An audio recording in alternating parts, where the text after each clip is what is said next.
이 명절에 발생한 쓰레기 어떻게 처리해야 하는지 오늘 한번 제대로 배워보도록 하겠습니다.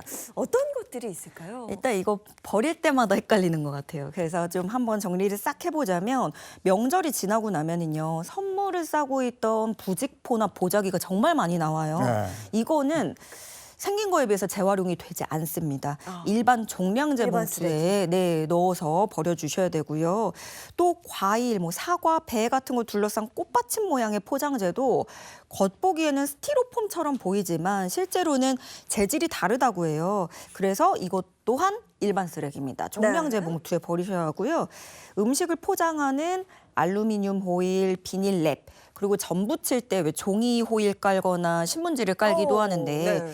이것들은 아무리 종이라고 해도 재활용할 때 일반 쓰레기에 버려야 되는 게 기름을 다 머금고 있기 때문에 네. 재활용이 안 된다는 거예요.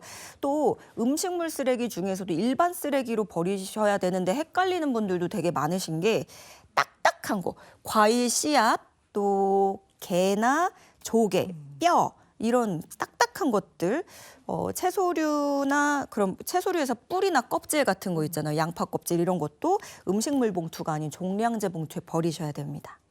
하여간 그 파손될까봐 뭐 그러는 건 이해를 하겠는데 선물 포장이 너무 과도해요. 맞아요. 까도 힘들어. 네. 근데 이게 또 선물이다 보니까 좀 볼품 없는 거는 괜히 또 들고 가면 안 되나? 그래요. 네. 그렇게 돼요. 네. 그리고 또 아까 보니까 과일 씨는 그 음식 일반 쓰레기가 아니에요. 네. 일반 쓰레기. 네. 그러면 전 부치고 남은 기름 같은 거는 어떻게 버려요? 상태가 비교적 깨끗한 기름이라고 하면 우리가 한 번 더 부쳐 먹을 수 있을 것 같아요. 만약에 꼭 버려야 된다면 가끔 개수대에 그냥 이렇게 기름 쭉 부어서 버리면 그건 아니고. 네. 안 됩니다. 왜냐하면 그 안에서 찬물을 만나서 막 굳어버리면 배관이 막혀버릴 수 네네. 있거든요. 그래서 물론 수질 오염도 우려가 되는 부분이고 그렇기 때문에 버려야 되는 이제 키친타월 같은 걸로 좀 먼저 흡수를 해가지고 그 화장지를 일반 쓰레기 봉투에 버려주시는 게 그게 좋겠고요. 또 많이 나오는 게 바로 아이스팩입니다. 이 아이스팩도 조금 종류가 달라요, 요즘에는. 예전에는 젤리로 됐던 게 많았던 것 같은데 네. 요즘은 또 환경 보호한다고 물로 들어있는 것들도 있더라고요. 만약에 물이 담긴 아이스팩이라면 그냥 가위로 위에 꼭지 딱 잘라서 물만 쪼르르 따라 보내주시고 이 비닐류만 따로 분리 배출해 주시면 되고요. 젤이 담긴 아이스팩이라면 따로 저걸 분리할 필요가 없다고요. 그냥 그대로 통으로 일반 쓰레기 봉투에 넣어주시면 되겠습니다. 또 하얀 스티로폼 박스의 경우에는요. 택배 송장이나 포장 테이프 붙은 것들 이런 것들을 깨끗하게 제거를 해주셔야 되는데 안에 내용물이 묻었는지도 좀 확인을 해주시는 게 좋겠습니다. 내용물을 물로 이렇게 헹궜을 때 닦아낼 수 없을 정도라면 양념이 너무 막 들러붙은 그런 정도라면 재활용이 불가능하고요. 양파 망은요. 의외로 이건 또 비닐류로 재활용이 가능하다고 합니다. 제가 사는 아파트는 월요일마다 재활용 쓰레기 버리거든요. 네.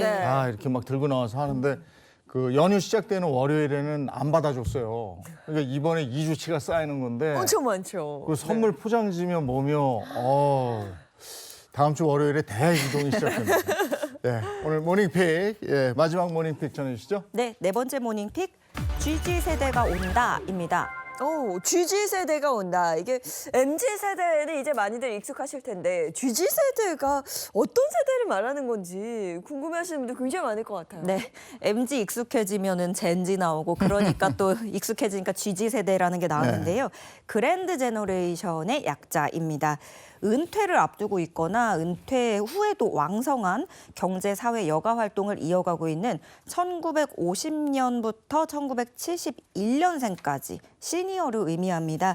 53세부터 74세가 해당되는데요. 대한성공회의소에서 최근에 발간한 GG마켓 공략 보고서에서는 65세 이상 노인 인구 1,000만 명 시대를 앞두고 구매력 있는 시니어 시장 선점이 중요하다고 주장했습니다. 보고서에 따르면 GZ 세대는요.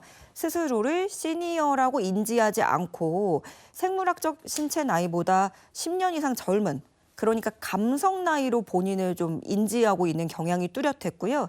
젊게 보이기 위해서 건강관리나 외모 가꾸기에도 투자하는 이런 GZ 세대라고 규정을 내렸습니다. 그래서 일상 속 노화 관리가 뷰티 트렌드로 주목받을 것이라고 말했습니다. 예, 저도 이 지지 세대에 해당이 되는 거고, 근데 여기에 71년생까지 해당이 되는데 사실은 70년생부터 무슨 세대 이게 규정 지어졌었어요. 그때 네. 오렌지 세대가 이 세대거든요. X세대. 네, 근데 이 오렌지 세대들이 그 X세대 이 친구들이 벌써 지지 세대가 된 거예요. 아, 벌써 대단합니다. 네. 예, 보고서에는 또 어떤 내용이 있습니까? 예, MZ세대에 못지않은 디지털 친숙도를 보이는 실버 서퍼, 즉 인터넷이나 스마트폰 같은 걸 잘 활용하는 노년층 증가에도 대응이 필요하다고 언급을 했어요.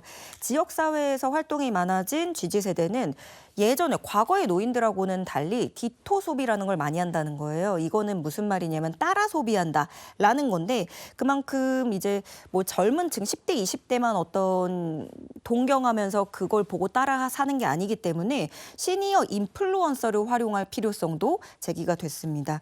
또 GZ세대는 자신을 위한 과시적, 투자적 소비 성향을 보이기도 하고 여행이나 이런 새로운 경험 추구에 대한 의지도 강하다고 분석하면서 노인을 돌봄의 대상으로 바라보거나 모두 가난하다는 편견에서 벗어나야 하고 향후 30년간 늘어날 GZ세대의 소비 능력을 고려해서 MZ 중심의 사업 전략의 전환을 서둘러야 된다고 강조하고 있습니다.